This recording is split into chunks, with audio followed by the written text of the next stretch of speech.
हाँ, good evening मित्रों। मैं मनोज मिश्रा कंपटीशन पॉइंट पे आपका स्वागत करता हूँ।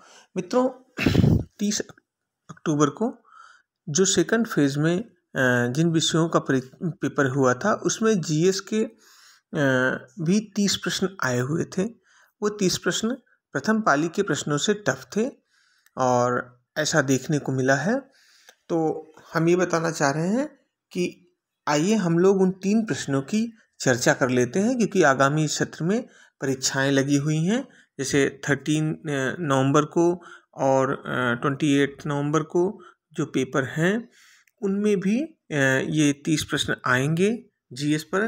तो कभी कभी ऐसा होता है कि रिपीट हो जाते हैं प्रश्न, और ऐसा अक्सर देखने को मिल जाता है। अगर दो प्रश्न भी इसमें से आपके रिवीजन हो गए या रिपीट हो गए तो आपको लाभ मिल सकता है। आइए हम इन 3 प्रश्नों को क्रमबद्ध रूप से देख लेते हैं। उनके उत्तरों को हमने गोला कर दिया है, ध्यान रखिए दोस्तों। तो सबसे पहला प्रश्न है, how many types of marriages were there in ancient India? प्राचीन भारत में विवाह के कितने प्रकार थे? तो इसमें ऑप्शन बी सही है मित्रों। प्राचीन भारत में विवाह के कुल 8 प्रकार थे, जिसमें राक्षस विवाह, ब्रह्म विवाह और गंधर्व विवाह, तमाम तरह के विवाह की चर्चा हुई है। तो कुल मिला के 8 विवाहों की बात होती थी। अगला प्रश्न है, किस भारतीय राष्ट्रवादी नेता ने दांडी मार्च की तुलना नेपोलियन की पेरिस यात्रा से की? तो इसमें सही ऑप्शन है मित्रों, option number D, Subhash Chandra Bose ने। राष्ट्रवादी नेता जो दांडी मार्च यात्रा गांधी जी शुरू किए थे 20 मार्च 1930 से 6 अप्रैल को उन्होंने उसको कंप्लीट किया था। तो इस दांडी मार्च की तुलना लेनिन के नेपोलियन के पेरिस यात्रा से किया गया था। सुभाष चंद्र बोस ने इस बात को कहा था। आइए अगला प्रश्न है, निम्नांकित में से कौन तत्व मोनोजाइट रेत में पाया जाता है? तो थोरियम होता है। थोरियम जो कि यूरेनियम का एक विकल्प के रूप में होता है। तो थोरियम मोनोजाइट रेत में पाया जाता है, जो देखने को मिलता है। अगला प्रश्न है, भारत में 1857 में पुरानी राइफल के स्थान पर जिस नई राइफल का प्रयोग करने का निर्णय किया गया उसका क्या नाम था? तो उसका नाम एनफील्ड राइफल था मित्रों। इसमें ऑप्शन नंबर सी सही है, क्योंकि एनफील्ड राइफल में ही जब बारूद को बंदूक में डाला जाता था तो उसमें जो बारूद को दांत से काटना पड़ता था, और उसको जो काटने का बना हुआ था फाइबर वो सुअर और गाय की चर्बी से बनाया गया था, जिससे कि उस समय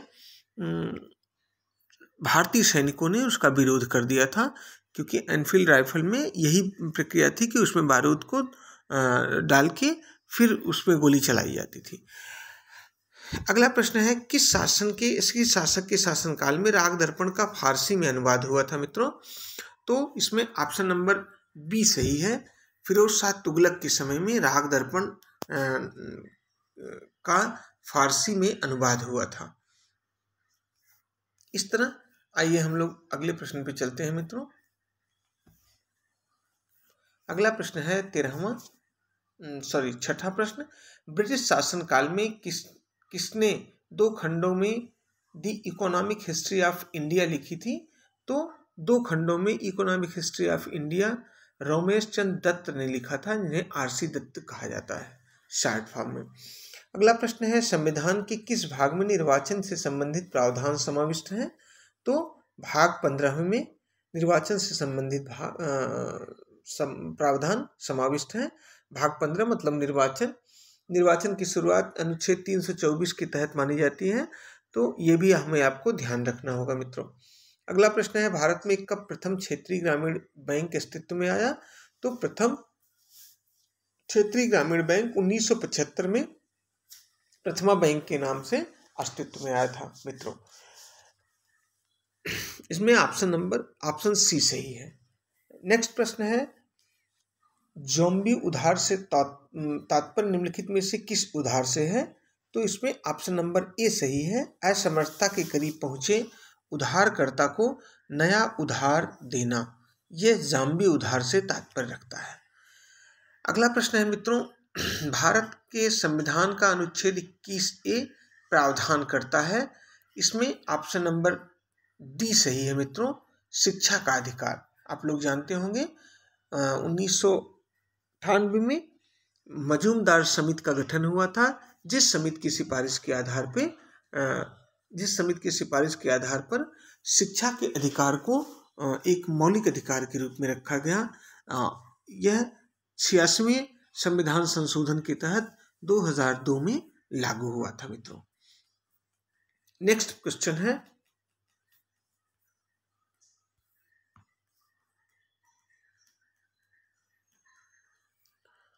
सूची 1 को सूची 2 से सुमेलित कीजिए और नीचे दिए गए कूट से सही उत्तर का चयन कीजिए। तो इसमें मिलान करना है मित्रों। इसमें ऑप्शन नंबर डी सही है। आप मिलान इसमें आराम से कर सकते हैं कि जगजीत पवाड़िया का संबंध अंतर्राष्ट्रीय नारकोटिक कंट्रोल बोर्ड से है। डॉक्टर पैट्रिक अमोद का संबंध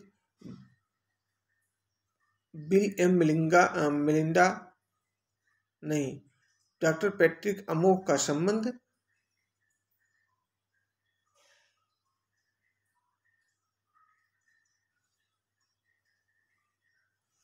WHO से है। कल्पना कोचर का संबंध Bill and Melinda Gate foundation से है और आइजक हर्जोग जो इजराइल से संबंधित है। अगला प्रश्न है, टोक्यो ओलंपिक 2020 में खेल में प्रथम गोल्ड मेडल किसने जीता था? तो इसमें राइट ऑप्शन ए सही है मित्रों, यान कियांग जो एक शूटर है चाइना की, और इन्होंने पहला गोल्ड मेडल जीता था। अगला प्रश्न है, निम्नलिखित देशों में से मई 2021 में किसने चाइना 17+1 संघ से अपने को अलग कर लिया? तो इसमें राइट आंसर लिथुआनिया है मित्रों, कि लिथुआनिया देश जिसने अपने आप को चाइना 17+1 के संघ से अलग कर लिया है। नेक्स्ट क्वेश्चन है मित्रों, पराक्रम दिवस निम्नलिखित में से किस महत्वपूर्ण व्यक्ति के जन्म दिवस के रूप में के उपलक्ष्य में मनाया जाता है? तो यह पराक्रम दिवस सुभाष चंद्र बोस जी के जन्म दिवस के रूप में मनाया जाता है। अगला प्रश्न है, सबरी संकल्प योजना उत्तर प्रदेश में किस लक्ष्य के साथ शुरू की गई थी? तो इसमें राइट आंसर ए है मित्रों, कुपोषण समाप्त करने हेतु सबरी संकल्प योजना की शुरुआत ये उत्तर प्रदेश में की गई है। अगला है, चिंतन शिक्षण किससे संबंधित है? ऑप्शन नंबर ए समस्या केंद्रित, बी अभ्यास केंद्रित, सी साहचर्य बनाना और डी ऑप्शन है विचारों का पुनरुत्पादन। तो इसमें ऑप्शन नंबर डी सही है मित्रों, चिंतन शिक्षण सीधे तौर पर विचारों के पुनरुत्पादन से संबंधित है। अगला क्वेश्चन है, अनुसंधान प्रक्रिया में निम्नलिखित सोपानों को एक अनुक्रम में व्यवस्थित कीजिए और नीचे दिए गए कूट से सही उत्तर चुनिए। तो आप लोग जानते हैं ये क्रम कैसा है, अनुसंधान समस्या का सूत्रीकरण, डाटा का एकत्रीकरण, डाटा संग्रह उपकरण विकसित करना, डाटा प्रसंस्करण एवं विश्लेषण। तो हाँ, जैसा कि हम लोग जानते हैं कि सबसे पहले हम अनुसंधान समस्या का सूत्रीकरण करते हैं और उसके बाद फिर हम डाटा संग्रह का उपकरण विकसित करते हैं, अर्थात हम टूल डिसाइड करते हैं। फिर उसके बाद हम डाटा कलेक्ट करते हैं और फिर डाटा का एनालिसिस करते हैं। तो इसमें आप ऑप्शन नंबर डी 1, 3, 2 और 4 के क्रम में सही होगा मित्रों। नेक्स्ट क्वेश्चन है, निम्नलिखित में से कौन एक साक्षात्कार का प्रकार नहीं है? Which one of the following is not a type of interview? इसमें ऑप्शन नंबर बी सही है मित्रों, क्योंकि बाकी semi structured, structured and unstructured ये चीज़ें इंटरव्यू के समय डिसाइड की जाती हैं क्वेश्चनर के परिप्रेक्ष्य में, लेकिन स्पेसिफिक कोई ऐसा टाइप नहीं है।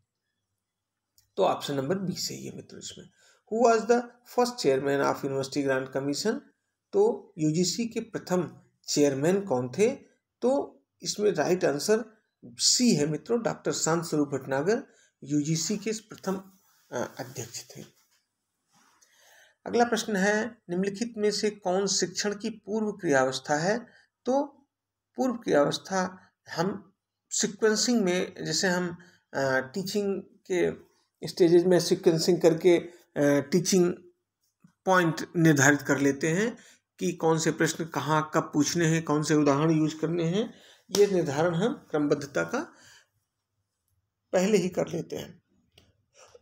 तो इसमें ऑप्शन नंबर सी सही है मित्रों। अगला है प्रश्न, सॉफ्टवेयर प्रोग्राम जिसका उपयोग वेब पृष्ठों को देखने में किया जाता है उसे कहते हैं? तो उसे हम लोग ब्राउज़र कहते हैं, जिसकी मदद से हम उपयोग वेब पृष्ठों को देखने में करते हैं। अगला प्रश्न है, कंप्यूटर के संदर्भ में जीपीयू का क्या अर्थ है? तो कंप्यूटर के संबंध में जीपीयू का अर्थ है graphics processing unit. Next question है मित्रों, a web which can be design by using one of the following. तो हम एक वेब पेज या पृष्ठ को निम्नलिखित में से किससे के द्वारा विकल्पित किया जाता है? तो इसमें ऑप्शन नंबर सी सही है मित्रों, HTML hyper text markup language, इसके द्वारा हम लोग एक वेब पेज को डिजाइन करते हैं। इसमें बाकी HTTP, FTP file transfer protocol, user datagram protocol, इस तरह के इनके एब्रिविएशन हैं। लेकिन यहाँ वेब पेज के डिज़ाइन में हम HTML का प्रयोग करते हैं, अर्थात ऑप्शन नंबर सी सही है। नेक्स्ट क्वेश्चन है मित्रों, इंटरनेट संचार में कुकी का उपयोग किया जाता है? तो यहाँ ऑप्शन नंबर बी सही है मित्रों। कुकी का इस्तेमाल पूरे सत्र के लिए क्लाइंट की ओर से जानकारी संग्रहित करने को हम कहते हैं। नेक्स्ट क्वेश्चन है, निम्नलिखित में से कौन एक पुरस्कार संगणक विज्ञान के क्षेत्र में उल्लेखनीय कार्य करने के लिए प्रदान किया जाता है? तो यहाँ मित्रों टूरिंग पुरस्कार एलन टूरिंग के नाम से दिया जाता है, जो कंप्यूटर के क्षेत्र में दिया जाने वाला नोबेल प्राइज के लेवल का पुरस्कार कहा जाता है। नेक्स्ट क्वेश्चन है मित्रों, an abiotic component of the ecosystem is. तो इसमें option number B, humus is the abiotic component of the ecosystem. Next question है मित्रों, निम्नलिखित कथनों में से इको मार्क से संबंधित है? तो इको मार्क से संबंधित कथनों में BIS द्वारा दिया जाता है यह इको मार्क का इस स्तर। दूसरा है पर्यावरण के अनुकूल दिया गया उत्पाद। तीसरा है यह योजना 2000 में प्रारंभ की गई थी। तो इको मार्क से संबंधित योजना का जो प्रतिपादन हुआ था वो 1991 में हुआ था मित्रों। 1991-92 के सत्र में इसको निर्मित किया गया था। तो इसमें ऑप्शन नंबर बी सही है, जिसमें 1 और 2 केवल 1 और 2 ही सही है। अगला प्रश्न है, 1972 में भारत मानव पर्यावरण पर आयोजित स्टॉकहोम कॉन्फ्रेंस में कितने सिद्धांतों का सूत्रीकरण किया गया था? तो यहाँ 26 सिद्धांतों का सूत्रीकरण मित्रों हुआ था 1972 के मानव पर्यावरण पर आयोजित स्टॉकहोम कॉन्फ्रेंस में। अगला प्रश्न है, green house effect is mainly caused by methane, carbon dioxide, ethylene, nitrogen dioxide. तो इसमें ऑप्शन नंबर सी सही है मित्रों, carbon dioxide is the mainly caused of the green house effect. Last question है मित्रों इस GS के 30 क्वेश्चंस के, the molten rocks below the surface of the earth is called phacolith, magma, laccolith, lava. Phacolith, magma, laccolith, lava में से option number B सही है मित्रों कि चट्टानों के नीचे मैग्मा के रूप में अवस्थित होता है पिघली हुई चट्टानें। जब यह मैग्मा बाहर निकल आता है तो वो प्रसार करता है, उसे हम लावा कहते हैं मित्रों। तो इस प्रकार हम लोग इन सेकंड पाली में हुए विषयों के, जो कि 30 अक्टूबर को हुए थे 2021 के, उसमें ये 30 प्रश्न GS परक पूछे गए थे, जिसके उत्तर पे हम लोगों ने डिस्कशन किया। तो मैं चाहूँगा कि अगर वीडियो अच्छा लगे तो आप इसे लाइक, शेयर और सब्सक्राइब जरूर करें। धन्यवाद मित्रों। जय हिंद, जय भारत।